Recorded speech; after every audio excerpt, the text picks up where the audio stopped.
Are tomatoes bad for your kidneys? Have you been told to avoid tomatoes because you have kidney disease? You're not alone, and I'm going to clear up the confusion for you. Today, I'm breaking down the truth about tomatoes, who should be cautious, how much potassium is in them, and how can you still enjoy them safely in your kidney-friendly diet. So, why are tomatoes potentially a concern for people with kidney disease? It really simply comes down to their potassium content.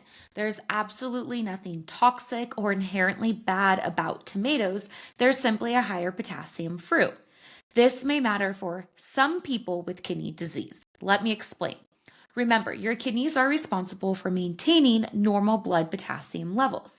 As kidney function declines, more specifically in later stages of kidney disease, the kidneys can struggle to filter out the excess potassium and keep those blood levels within a normal range. One of the really amazing things that our bodies do to compensate for less potassium being excreted in the urine as kidney function declines is it will increase how much is actually excreted in the feces. So this is important to understand and remember because it means that preventing constipation and having regular bowel movements is important for potassium management in people with chronic kidney disease. Two huge misconceptions when it comes to kidney disease is one, that all people with chronic kidney disease need to limit their potassium. And number two, that a low potassium diet means a no potassium diet. So before we dive into these two major misconceptions, how much potassium is even in tomatoes? I made this graphic so you can see side by side how much potassium is in common servings or portion sizes of tomatoes. As you can see, a medium raw tomato or half a cup of chopped up tomato or 6 cherry tomatoes or 12 grape tomatoes is a moderate amount of potassium, about 213 to 292 milligrams of potassium. But if you had just two medium slices of tomato, that's only 95 milligrams of potassium, and that would be considered low potassium. And then on the other end, if you were having crushed canned tomato or tomato puree, then a half a cup portion of that is high potassium, anywhere from 350 up to 550 milligrams of potassium. So it really comes down to the portion that you're consuming and whether that makes it high potassium or not. Just because something is higher in potassium, it doesn't mean you can't have it. It just means that you might need to have a smaller portion if and only if you need to be on a low potassium diet. So, who actually needs to be cautious of potassium and therefore tomatoes? So, number one is people with high blood potassium levels or hyperkalemia.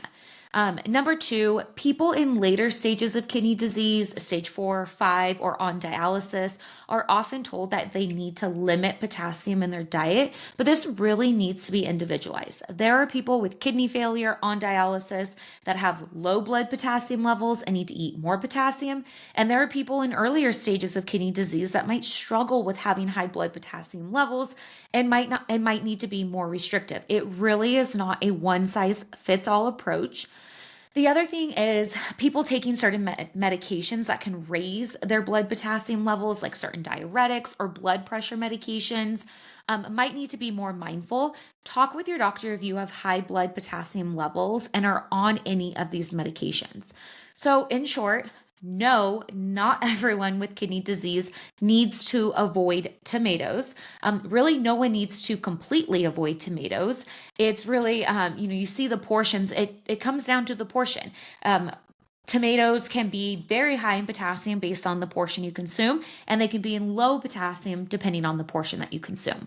So, what are some ways that you can eat tomatoes safely? So, number one, I already mentioned it, portion control. Have a few slices. Have, a quarter cup chopped up and thrown in your salad. Have a few cherry tomatoes or grape tomatoes. You can adjust the portion if you need a low potassium diet so that it still fits in your diet. Number two is that you can choose lower potassium varieties. Obviously, you saw from that graphic that having a crushed or pureed tomato from a can is going to be more potassium than if you just chopped up a couple cherry tomatoes and used that. So the variety and the portion really matters.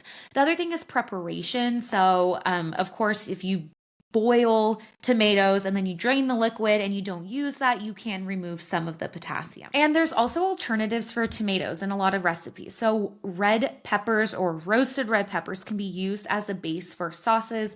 I have a recipe on my website that's a roasted veggie pasta sauce, and it incorporates other low potassium veggies into the pasta sauce so that it's not all tomato based and therefore it's lower in potassium.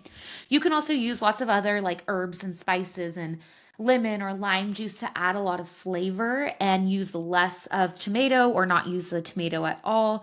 And the other thing you can do is use a small amount of tomato paste instead of large amounts of a sauce.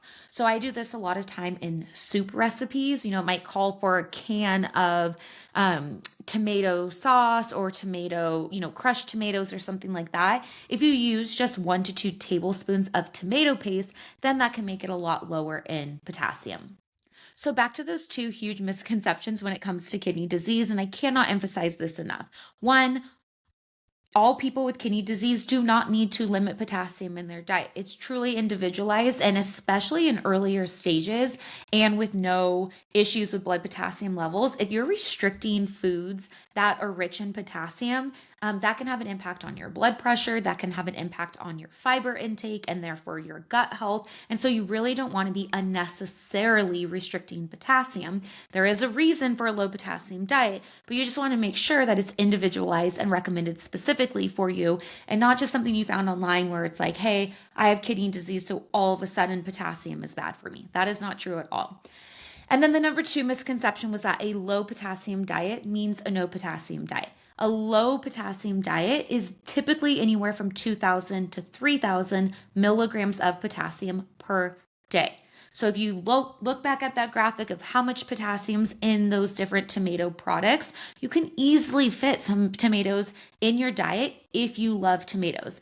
I had someone, ask me, they, love tomatoes and love adding tomato to their dish. And they were like, do I have to restrict it because I now have kidney disease? And this person had stage 2 kidney disease. So absolutely not. Again, truly, you want to understand your labs and then go based on that. And even if you have to follow a low potassium diet, it doesn't mean the goal is 0 milligrams or as low as possible. So to summarize all that, tomatoes are not bad for your kidneys.